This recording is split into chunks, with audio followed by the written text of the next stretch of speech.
കണ്ണൂർ ജില്ലാ ആശുപത്രിയിൽ 1 മണിക്കൂറിലധികം വൈദ്യുതി തടസ്സപ്പെട്ടു. മൊബൈൽ വെളിച്ചത്തിലായിരുന്നു രോഗികൾ ഈ സമയം കഴിച്ചുകൂട്ടിയത്. വൈദ്യുതി തടസ്സപ്പെട്ടത് പരിശോധിക്കുമെന്ന് ആരോഗ്യമന്ത്രി വീണ ജോർജ് പറഞ്ഞു. അരുൺ പൂപ്പറമ്പയാണ് ആ വാർത്തയുടെ വിവരങ്ങൾ ചേരുന്നത്. അരുൺ, അക്ഷരാർത്ഥത്തിൽ കുറ്റാക്കുറ്റിരുട്ടായി അവിടെയല്ലേ?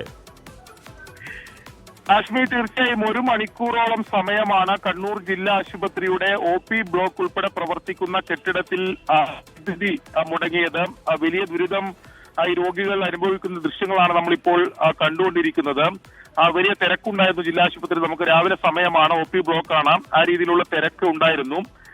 ഇതിൽ ആശുപത്രി അധികൃതർ വിശദീകരണമായി പറയുന്നത് KSEBയുടെ അറ്റകുറ്റപ്പണികൾ ഇതിന് തൊട്ടു സമയം നടക്കുകയാണ്. അതിന്റെ ഭാഗമായിട്ടാണ് ഈ വൈദ്യുതി മുടങ്ങിയതെന്നാണ് ആശുപത്രി അധികൃതർ ഇതിൽ വിശദീകരിക്കുന്നത്. പക്ഷേ നമുക്കറിയാം, ആശുപത്രിയിൽ അങ്ങനെ വൈദ്യുതി മുടങ്ങുകയാണെങ്കിൽ തന്നെ ജനറേറ്റർ ബാക്കപ്പ് ഉൾപ്പെടെ ആവശ്യമാണ്. അത്തരത്തിലാണ് ആശുപത്രികൾ പ്രവർത്തിക്കാറുള്ളത് എന്നുകൂടി നമുക്കറിയാം. അല്ലെങ്കിൽ പണികൾ നടക്കുമ്പോൾ പൂർണ്ണമായും വൈദ്യുതി മുടങ്ങുക, അല്ലെങ്കിൽ ലൈറ്റ് ഉൾപ്പെടെയുള്ള മുടങ്ങി ഇങ്ങനെ ഇരുട്ടിലാകുന്ന കാഴ്ചകൾ അപൂർവമാണ് നമ്മൾ കാണാറുള്ളത്. എന്തായാലും ജില്ലാ ആശുപത്രിയിൽ അത്തരത്തിലുള്ള ജനറേറ്റർ ബാക്കപ്പ് ഉണ്ടായിരുന്നില്ല എന്നതാണ്, ഈ പ്രത്യേകിച്ച് ഈ OP ബ്ലോക്ക് ഉൾപ്പെടെ പ്രവർത്തിക്കുന്ന കെട്ടിടത്തിൽ ഇല്ല എന്നതാണ് ആശുപത്രിയിൽ നിന്ന് ഇപ്പോൾ ലഭിക്കുന്ന വിവരം. OP അഡ്മിനിസ്ട്രേഷൻ ബ്ലോക്കിൽ ജനറേറ്റർ നിലവിലില്ല എന്നതാണ് ആശുപത്രി അധികൃതർ ഈ ഘട്ടത്തിൽ പറയുന്നത്.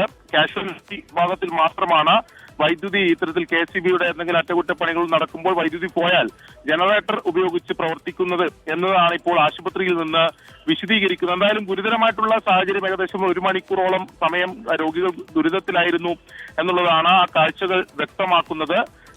ജനറേറ്റർ അവിടെ സ്ഥാപിക്കുന്നതിന് വേണ്ടിയിട്ടുള്ള നടപടികൾ പുരോഗമിക്കുന്നുവെന്ന് ആശുപത്രി അധികൃതർ പറയുന്നുണ്ട്. എത്രത്തോളം ഈ ഇത്തരമൊരു പ്രശ്നം ഉണ്ടായതിനു ശേഷമുള്ള ഒരു വിശദീകരണമായിട്ടാണ് അത് തോന്നുകയും ചെയ്യുന്നത്. എന്തായാലും 1 മണിക്കൂറോളം സമയം രോഗികൾ പൂർണ്ണമായും ഇരുട്ടിലായി എന്നതാണ് ഇവിടുത്തെ നേർക്കാഴ്ച.